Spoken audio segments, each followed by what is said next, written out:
consumer buying process is not only the purchase stage, rather it has 5 stages, as you can see here.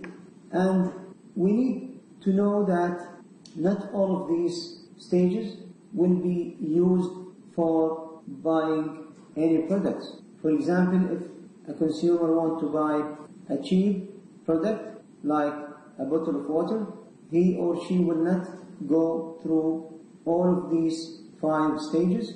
Rather, he or she directly go to the purchase decision and buy the product. But those 5 decisions are being used for most of the purchases that consumer do. The first stage is what we call it the need recognition. In this stage, the consumer will think of his need. He or she will try to recognize what is his or her need. The need can be triggered by 2 groups of stimuli. The internal stimuli that is arised from the consumer himself, like for example the hunger or thirst, or can be triggered by external stimuli, like for example an advertisement or a discussion with a friend. Finally, the consumer will decide what he needs. The next stage, which is the information search, and in this stage, if a consumer is interested in buying a product, then he or she will try to look for or search for information about this product. The major sources of information can be the consumer himself, his knowledge about the products or the brands, his experience about the products and services. The second source is the commercial source, which is related to advertisement and news information about different products. Public source, which is related to the mass media or social media. And finally, the experiential source, which is related also to personal experience with products and services. After the consumer search for information, then the consumer will try to evaluate different alternatives for the same product. When the consumer search for information, he will try to shorten the list of brands into 4 or 5 or 6 depends on the product and depends on the brands that the consumer knows. In this stage, consumer will try to evaluate different alternatives and try to reach a brand that the consumer prefer more than the other brands. In this stage, the consumer will reach the purchase decision and will buy the product and the brand that he prefers much more than other brands. And finally, the post-purchase decision. And this stage is related to the period that after the purchasing of the product. And in this stage, consumer will try to evaluate the product that he just bought. And then if the consumer finds that the product is good, this will reinforce the positive feelings and positive attitudes toward the product. And if the product was bad, then this will reinforce the negative feeling and negative attitudes toward the brand. The problem here is that when the consumer finds the brand that he just bought is bad, then the consumer will affect also the purchase of his or her friends and colleagues by what we call the word of mouth. If the consumer spread bad words about brand, then this will negatively affect the brand. The consumer satisfaction of the brand based on 2 factors.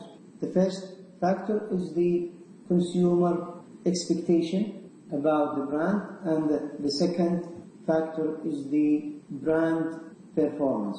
When the consumer expectation was higher than the brand performance, then we can say that the consumer is dissatisfied, because the consumer expected more from the brand, and then he or she did not find the brand in the same level of his expectation. On the other hand, if the brand performance was in the same level of consumer expectation, then we can say that the consumer is satisfied. And if the brand performance was higher than the consumer expectation, then we can say that the consumer is delighted. Delighted means that the consumer is highly satisfied. Not only satisfied, rather the consumer is highly satisfied with this brand. In the post-purchase decision stage, there is what we call the cognitive dissonance. And the cognitive dissonance means the discomfort caused by post-purchase conflict. That means if the consumer buy a brand, then the consumer will try to see if he was right in buying this brand or wrong, by asking his colleagues, by asking his friends, or by trying the brand. And then, as we know that the customer satisfaction is a very important issue in marketing, so that all of the marketers or all of the companies try to make customers satisfied. In buying new products, there is a famous theory here, what we call it the diffusion of innovation. And diffusion of innovation, which was developed by Everett Rogers, 1995, saying that for any new innovation or for any new product, there is certain stages for this innovation to reach the majority of people. And these are the stages of adoption process. First, the consumer will be aware about the new innovation or new product. The consumer just know about the new innovation. And those consumers who are interested in the new innovation or new product, they will try to search for information about this new product and make evaluation based on their experience and based on the communication with the manufacturer. Later they will try the product, the new product, and then if they found that the product is good, they will adopt or use the product frequently. Otherwise, they will stop using the innovation. For the new products, we have what we call it the adopter categories.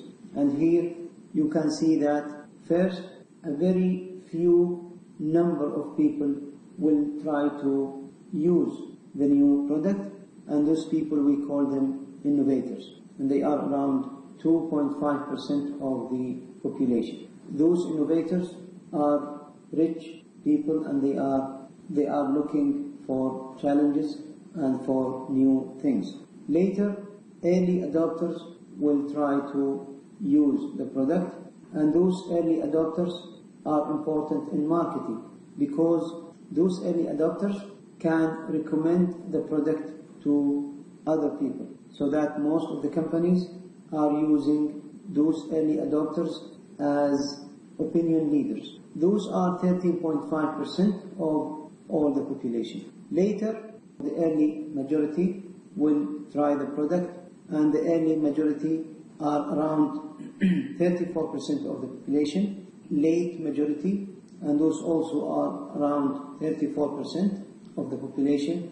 And finally, the laggard, who will not use the product unless the product is nearly obsolete. For any new product, there are 5 characteristics that enhance its use and its adoption by the population. The first attribute is the relative advantage.